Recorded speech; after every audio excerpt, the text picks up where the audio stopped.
人讲一粒米百粒汗，根据统计，这最近7年，咱台湾做田的面积是减18000多公顷，这做田人嘛减要43万人。不过，依然算是有一群少年农民坚持要做田，用家己的双手种台湾米。台语台青春来的梦下暗7点半，要做回来看这群少年人登到各乡定居和土地连接的故事。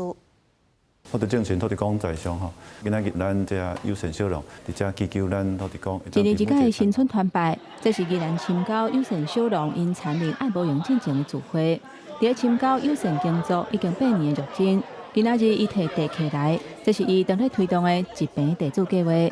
因为唔甘看到农地去红炒要卖广告，所以伊就伫社群网络招700多人成做一坪地主，募资甲2分6的农地买起来，买来种植。阮甲买落来时阵，有要求大家甲顶头一个管理叫做农域权设定给我，意思就是讲，互我伫这个农地顶头种植20年，敢若会使种植呢，袂使做别的代志。Hello 加入真赶快要种田的少年人是袂少，不过依然一年才修成一届，稻仔的产量恐惊是连踢喙齿芳都无够，所以万岛生活嘛安排真侪专案。互初初加入农村的新手农民，会当先体验一半农民的生活，来慢慢的适应。早上有可能会去参跨买安尼，去看看可能水的状况，然后稻子被裸吃的状况。回来之后就会换洗衣服，开始工作。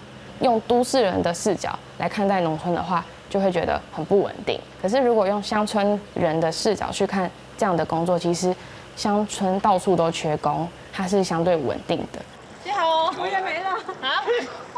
哦，厉害厉害！少年人离开城市来做田，亲戚50加减是会无理解。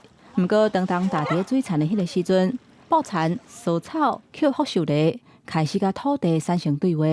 伫外口累积的烦恼嘛，豆豆放下。这是这青年农民因唔捌想到的。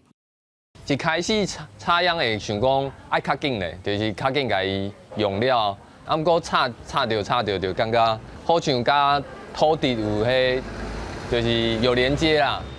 直到真的成为跟土地的直接关系者之后，才觉得慢慢越来越确定说，除了种菜，然后种稻子之外，也很想要把自己种回土地上。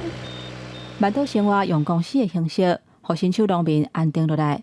无人要种的地，因找人来种；无所在大的人，因提供 share house， 降低做田的条件。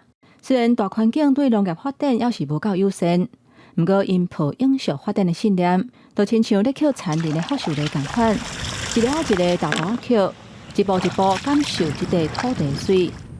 记者综合报道。